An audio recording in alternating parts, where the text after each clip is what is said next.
Hey guys, just wanted to let you know that I am planning on seeing the new Jurassic World pretty soon. I didn't have time to get the tickets for it as I was originally hoping. I'm going to try to see it in the next couple days and get a review out to you within the next week or two. I also got a lot of other reviews that I want to try to get out in the next couple weeks, including this video on Wonder Woman. I want to talk about the third Rocky, E.T., and a video talking about certain movies in honor of Pride Month this month. Got a lot on my plate right now that I'm trying to reorganize, but not to worry, I'm going to be talking about Jurassic World soon. Anyway, just wanted to give you guys a heads up and let you know that I haven't forgotten about it. Thanks for listening. On to the review. 5 years since the first Wonder Woman, directed by Patty Jenkins, starring Gal Gadot, Chris Pine, Danny Houston, David Thewlis, amongst others. The Amazonian goddess created by Zeus goes on a mission with Steve Trevor, who stumbles upon their island in Themyscira, learns of the First World War raging across the world, and comes to believe that Ares, the god of war, is responsible for all of this. I did a review of this movie a few years back when it was released, and I've mentioned it, I believe, in my top 10 superhero movies of all time. Might have been number 9 or 10, don't remember off the top of my head, but I've always had a really big soft spot for this movie. I haven't watched this in a while, so I watched it earlier today. And let me tell you, I forgot just how much I really liked this movie. And there were so many great parts to it. Like the interactions with Diana and Steve, some really exciting action sequences, but really the heart and soul of this movie is Diana's character journey, where she starts off very naive and innocent, and when she experiences what the real world is like, she comes to a higher level of understanding of what the world is actually like, but still maintains her belief in humanity. Considering that this is the 5th anniversary, or it was recently the 5th anniversary, I know the timing isn't exactly great. I meant to post this much earlier, but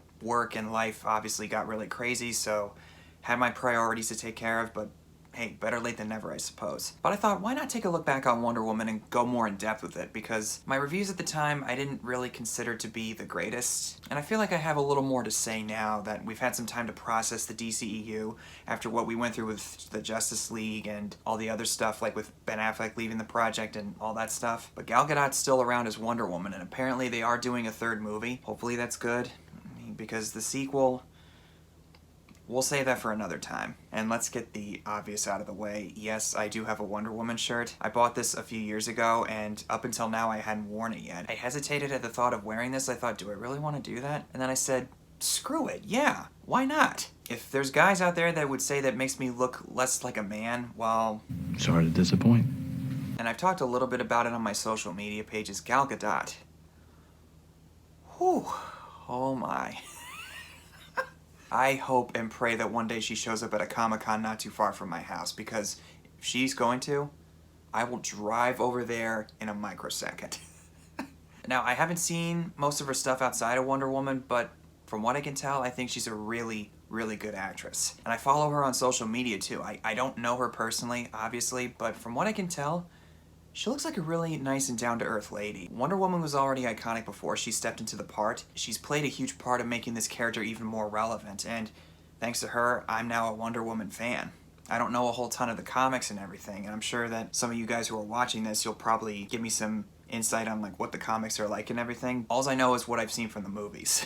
I'm too lazy to read comics, but that's neither here nor there. But basically the plot of this movie is an origin story for the character of Wonder Woman. She doesn't go through being affected by some superpowered creature like Spider-Man was bitten by a radioactive spider, nor does she lose someone and decide to become a heroic figure. She's already training to be a warrior on Themyscira, which is occupied by all women. They've never seen a man ever since the days of Zeus and Ares. And according to the story scene, Zeus kicks out Ares, and it's revealed at the end of the film that Diana was created by Zeus as a means to destroy Ares should he ever rise up again. Robin Wright, who I believe is her aunt in the film, the sister of Diana's mother, she trains her to be the warrior that she eventually becomes. You might know her as Jenny from Forrest Gump. She doesn't have a huge part in the movie, and I wish there was more of that character, but I like that we see her death really affect her and how she felt very close to her, seeing her as like the Obi-Wan Kenobi to her Luke Skywalker. And I guess in a way you could say that her death was what Uncle Ben's death is to Peter Parker, or what Jonathan Kent was to Clark Kent, or Thomas and Martha Wayne to Bruce Wayne. And after a really intense training day, Chris Pine's character, Steve Trevor, crashes in a plane just off of the island, leading the Germans into a big scuffle with the Themyscirian warriors. Hopefully I said that right, Themyscirian.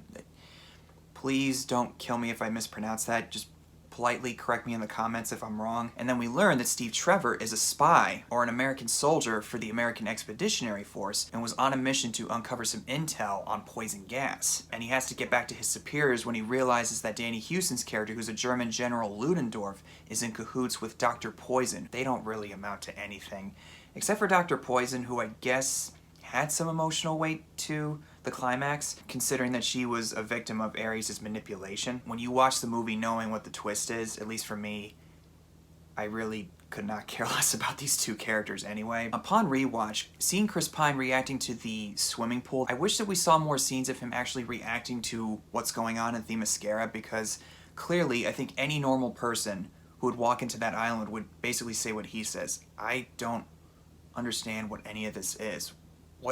What is this place? Where are we? Chris Pine was already famous for playing Captain James Kirk in the recent Star Trek films at the time that were made by J.J. Abrams, and I kind of just saw him as an actor who was typecast as that type of character, very haughty and foolhardy and arrogant. But in this film, it was actually a slightly different take on what he usually does. Sure, he's done other projects besides the ones I've mentioned, but what I really like is that even though he's being helped by Diana quite often, he's more than capable of taking care of himself, considering that he's a soldier. He's not begging for help all the time. He doesn't constantly need to be rescued all the time. We see in the certain action scenes or fight scenes that he can hold himself together very well, and that he doesn't really need anybody's help. And the interactions he has with Diana, if this didn't work, the whole movie would fall flat on its face. The interactions that they have where they talk about what the world is like outside of Themyscira, about reproductive biology, and whether or not it's okay to physically sleep next to someone that you're not with.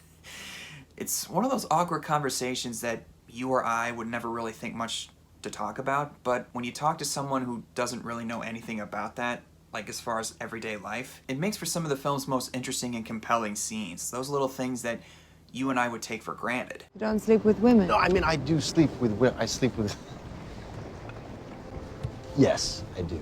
It almost kind of reminds me of the original Last of Us, where Joel and Ellie are talking to each other about how the world actually was before the outbreak happened. And when Ellie looks in one journal and she says, "Is this really all they had to worry about? Boys' movies?" It's bizarre. Granted, this takes place during the late 1910s. Much different world than what we're living in right now. But in some ways, when you hear Chris Pine talking about how people stay married till death do you part, and Diana asks, do they stay married forever? Not that often. Well, why do they do it? I don't know. Not that much different from what you see today. Am I wrong? But the shining star of this movie, and it's really no surprise, Gal Gadot as Wonder Woman, or Diana. I apologize for the pun here, but she truly is wonderful in the movie. She's so endearing and easily one of the most likable protagonists in the superhero genre. Up until then, any female-led comic book movies or projects, well, let's just say quality entertainment was non-existent in that category. Linda Carter already made Wonder Woman famous, but as far as like a feature film, to my knowledge at least, correct me if I'm wrong, we hadn't really seen a legitimately good superhero film female-led up until now. And I remember seeing Gal Gadot in the Batman v Superman film and not really thinking much about her. I thought, she's fine, I guess. I don't really know why she needed to be in there. And unfortunately, it was just a case of the DCEU trying to play catch-up with Marvel because of the success of the Avengers, and that's been talked to death before, and I'm not going to necessarily repeat that stuff right now because the damage is already done. But this movie really solidified, in my mind, just how truly talented Gal Gadot really is. And if Gal, you're somehow watching this, you are always my Wonder Woman. Hands down, bar none. It's really hard for me not to smile whenever she does. And apparently she actually served in the Israeli Armed Forces, which I guess you could say accounts for her ability to be very stoic and heroic looking and very disciplined. Adam Driver was able to do it since he was a Marine. No reason to say why she can't either. And when Steve takes her to London, her reactions to everything that's happening around her and basically sticking out like a sore thumb, trying to take off her outfit so she could show what her warrior costume is like. And Steve is constantly trying to tell her, no, don't do this. No, don't do that. We gotta focus on the mission. Oh, baby! No, babies. It's one of the most adorable things I've ever witnessed in film. It's so quick. Oh God. I mean, there's a reason why they chose Gal Gadot. As I mentioned with the discussions of how the world is, when we meet Steve's secretary, played by the same actress who was Diane in Shaun of the Dead. And I gotta say, when I learned that fact a few weeks after I saw the movie, my mind literally blew to pieces. I had no idea. She looks so different in this movie than when she did in Shaun of the Dead. It was like maybe, what, 13 years in between? But she adds a really good amount of humor to the film too. She's not overbearingly funny. What is a secretary? Ooh, well, I do everything. I go where he tells me to go and I do what he tells me to do. Oh, well, where I'm from, that's called slavery. I really like her. Fantastic. Oh, well, I guess you can't argue. Although I'm not opposed to a bit of fisticuffs should the occasion arise. And other people have said it, but we get quite a few callbacks to the original Superman with Christopher Reeve. Patty Jenkins has said publicly that she was hugely inspired by that movie when she was a kid. Not only is the optimistic and inspirational tone very similar to that film, like with how Diana's very caring about humanity, the way certain scenes play out, like when she tries to go through that revolving door, just like Clark Kent in the original film trying to get through that door too. Or when Steve is cornered by German spies in that alleyway and Diana blocks the bullet that shot at him, just like Clark catching that bullet that almost killed Lois Lane. Could you say that's too over-reliant on fan service? Perhaps. But thankfully, because of the quality movie that's here, that's just icing on the cake, as far as I'm concerned. And there's another moment that I don't know if this was intentional or not. Maybe it wasn't Patty Jenkins' intention, but when Diana climbs the wall in Themyscira after she talks with Steve for the first time, and she has this look of excitement in her eyes when she realizes what she's capable of doing, it instantly reminded me of the scene in the first Spider-Man movie when Tobey Maguire's Peter Parker crawls up the wall for the first time. Again, not sure if that was Patty Jenkins' intention, but I guess you could say that she took a lot of inspiration from the original Superman and maybe threw in a little sprinkle of the Tobey Maguire Spider-Man in the mix there somewhere. But throughout a lot of these scenes, when Diana's interacting with all these guys who don't really have much respect for women, like when they go into that war room where they're discussing what to do next about the war effort, everybody's looking down on her since she is a woman, and at this time in human history, women in the early 20th century were not exactly held in high regard. And then when she calls them out on their BS, again, another naive part of her character, but it's basically what I think anyone would say to those in the workforce. Like, how could you let that stuff happen? You didn't even stand up for yourself. And eventually, when they get the team together that they bring along with them to go through the warfare, she doesn't really get a lot of respect from the guys, at least the first two that they meet. But over time, as they see what she's capable of and what she goes through in the battlefield, they learn to have a lot of respect for her as a warrior and as a person. And that's one thing that I'm really glad that this movie does. You could say that it definitely does empower women in a lot of ways, but at the same time, it doesn't put down men. This is a really heated topic, and I don't really like to get into this too much, and if you want to slaughter me for this, you can go right ahead. But as far as I'm concerned, this is just my own personal opinion. But if you want to empower women, I'm not against that. Just don't put down men. That to me is the right way to empower women. Show respect for the guys too.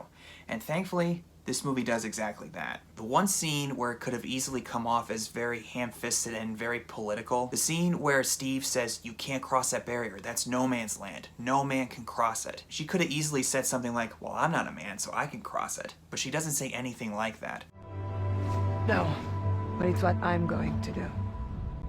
Because she feels that it's her duty to stop Ares and help the people that are in need. It shows that Wonder Woman is not just a hero for girls. She can also be a hero for the boys too. I guarantee you though, if this were to come out today, people like Ben Shapiro, Tucker Carlson, or any conservative right-wing talking head out there in the news reporting world, they would have called this movie woke propaganda regardless. I've heard some people try to argue that in the case of this movie, but not from where I stand. And about that action scene, the no man's land sequence, the way Patty Jenkins moves the camera throughout that sequence and brings that really strong sense of intensity, I was literally on the edge of my seat. Not just the first time I watched it, but on rewatch a few hours ago. It was so enthralling and so exciting. Although, I think there's a couple times where she overdoes the slow motion effects in some way, doing the Matrix thing where she kind of swerves around and sees it from a different angle. After a while it gets kind of overdone, but it's a really great way of showing just how powerful Diana really is. And I love how that Steve and the team are able to come up with a plan to kill the sniper in the church tower. They take this big car door and they tell her to jump on it and push her into the air, knocking that tower dead. And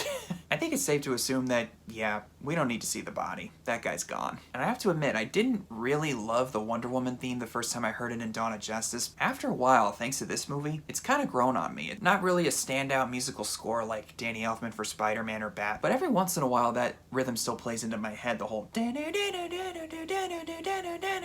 one of the best scenes, if not the best scene in the movie, is where Steve teaches Diana how to dance. And they continue their conversation about what human life is actually like in the real world, how they they go to work and they enjoy the snow, having time with family, and Diana wants to know if he knows what that's like, and he admits that he doesn't, because he's never really had much of a chance to actually experience what he wants. It's literally him teaching her how to dance, but yet Patty Jenkins and the writers somehow were able to infuse quite a really good amount of emotion into that moment. And in the rest of the film too, but in that moment especially, it's just so tender and genuine. I don't know how else to put it. It just really warmed my heart somewhere. I adore that scene so much. So eventually they manage to find their way to this airfield where General Ludendorff is about to launch this plane into the air and drop a bunch of poison gas on London. Diana is still convinced that Ares is out there, but Steve actually starts to question, what if Ares isn't real? Because up until the finale, we don't really see him, and all we hear is just like a bunch of hearsay over like what he does, and we see him in the opening prologue, but then we as the audience start to question, well, maybe this is actually all a farce. Maybe he's not even real after all to begin with. Maybe it's not Ares. Maybe it's just mankind. Maybe sometimes we're just not good and we don't make good choices. And Steve says this to Diana after she kills the German general, and nobody in the hangars are stopping what they're doing. Up until the reveal, we're actually led to believe that this guy is Ares in hiding, because he's taking this poison gas as like some kind of an adrenaline rush, and it's revealed that he's basically just a giant red herring, and killing him doesn't really do much. But then we see Sir Patrick, played by David Thewlis, who you might remember as Remus Lupin from Harry Potter. It turns out he is actually Ares in hiding. We meet him earlier on in the movie when they go to the war room, and he seems very helpful and very kind and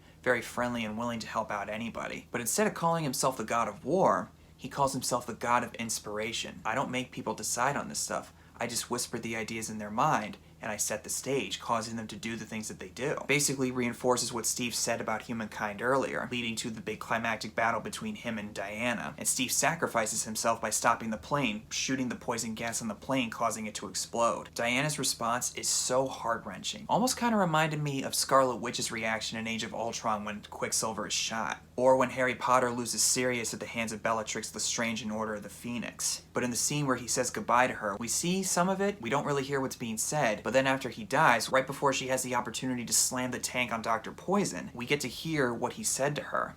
What are you saying? I love you.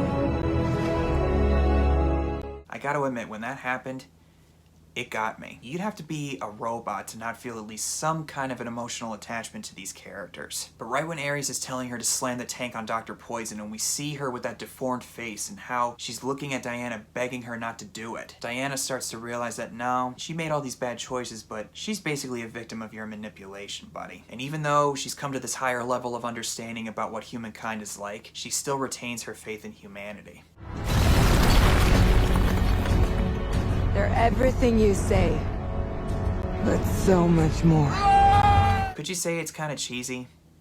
Yeah, but I'm a sucker for that kind of message, and I think in this case, the execution was done exactly right. As for the ending, I suppose it leads right into Batman v Superman, because she's working in Paris and she gets the photo of her and Steve and the other team members that she was with. If I remember correctly, he found that picture in Batman v Superman, and she's about ready to respond to his email, and then she hears these sirens going on, and I'm assuming, again, that's due to what's happening in Dawn of Justice, and leads right into it, and it almost kind of made me want to rewatch that movie until I realized, oh, yeah, no thanks. Nevertheless, though, this movie, I think, is really, really, really great in its own ways. Despite my complaints with the villains, I think that this has a lot of heart to it. It should be held in a little more high regard than, at least as far as I can tell, than it actually is. Its sequel, Wonder Woman 84, unfortunately, I think kind of soured it. We'll talk about that later, but I still think that this is a really good time. Great casting with Gal Gadot as Wonder Woman, and as far as I'm concerned,